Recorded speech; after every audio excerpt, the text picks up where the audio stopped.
नमस्कार, आप देख रहे हैं वी टाइम न्यूज। बढ़ते हैं झारखंड की खबरों की ओर। बीते 10 जून को हुए रांची में हिंसा और पथराव के बाद आज रिम्स प्रबंधन ने प्रेस कॉन्फ्रेंस कर हिंसा में घायलों की संख्या और अब तक के हालात को मीडिया के समक्ष रखा।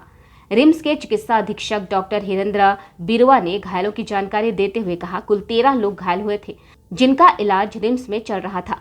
3 लोगों को इमरजेंसी विभाग में इलाज के बाद तुरंत छुट्टी दे दी गई थी। वहीं 3 की स्थिति गंभीर थी, जिनमें 2 की मौत इलाज के दौरान हो गई। वहीं तीसरा व्यक्ति 24 वर्षीय नदीम के गले में गोली लगी है, जिसकी वजह से सिर में खून का थक्का जमा हुआ है। उसके भी हालात गंभीर हैं। बाकी अन्य घायलों का भी इलाज चल रहा है। इतना ही नहीं, उन्होंने बताया कि जैप 3 के 35 वर्षीय जवान अखिलेश कुमार के पांव में भी गोली लगी थी, जिसे बाहर निकाल लिया गया है। फिलहाल वह रिम्स के ऑर्थोपेडिक विभाग में भर्ती है। पिछले दिनों जो उपद्रव हुआ था रांची में और उसके फलस्वरूप कुछ चोटिल व्यक्ति रिम्स में इलाज हेतु लाए गए थे, उसके संबंध में जैसे हमें सूचना मिली है कि कुछ समाचार पत्रों में या तो फिर नेशनल मीडिया में कुछ भ्रामक सूचनाएं दी जा रही हैं, जिसका हमें आधिकारिक तौर पर खंडन करना है।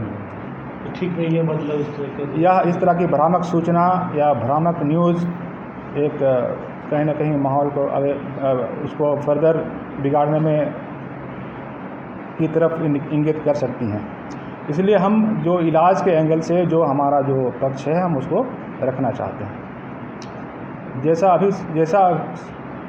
आप सबों को ज्ञात है कि पिछले 10 तारीख को जो चोटिल कुछ लोग रिम्स में इलाज हेतु लाए गए थे, जिसमें कि कुल 13 लोग आए थे।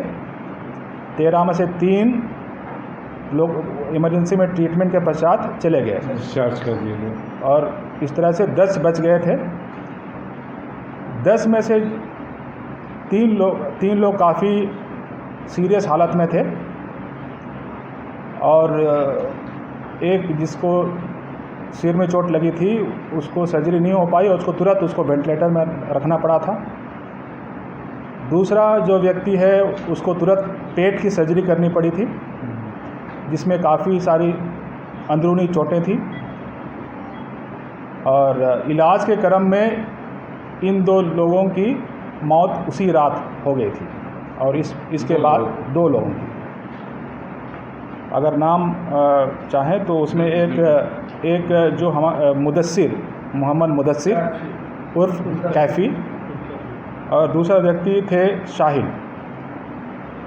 तो मृत्यु के पश्चात प्रशासन से हमें आदेश आया कि उसी रात को इन दोनों व्यक्तियों का मेडिकल बोर्ड के द्वारा पोस्टमार्टम कंडक्ट कराया गया, और जिसकी जो इन्वेस्टिगेटिंग अथॉरिटी है उनको ये सारे और आगे की जांच कर रहे हैं इस संबंध में।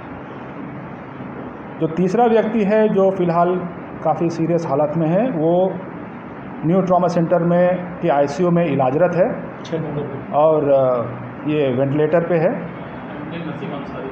जिसका नाम है नदीम अंसारी, फिर साबिर अंसारी और एक शहबाज। ये 6 लोगों का इलाज ये अभी इलाजरत है संस्थान में, और इन 6 लोगों की अभी कंडीशन वो स्टेबल है सारे।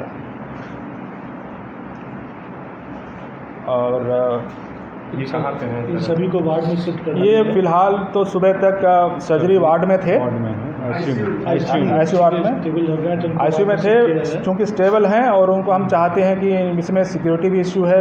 ऐसा पता चला है कि बीच में कुछ हमारे आपके भाई बंधु वहाँ पे चले गए थे। हम चाहते हैं कि उनको अभी सिक्योर्डेड रखा जाए, उनके ताकि इलाज में कोई ऑब्स्ट्रक्शन ना हो। इलाज के लिए हम लोग उसको आइसोलेशन वार्ड में, डेंगू के आइसोलेशन वार्ड में उनको एक जगह पे शिफ्ट कर रहे हैं, ताकि सुरक्षा के ख्याल से भी वो अच्छा रहेगा। मरीज की कंडीशन स्टेबल है, तो 6 लोग ऑर्थो के जो पुलिस के जवान हैं उनको ऑर्थो में ही इलाज होगा। बाकी 5 5 और उसको भी 5 सर्जरी वाले औरतों में 2 थे।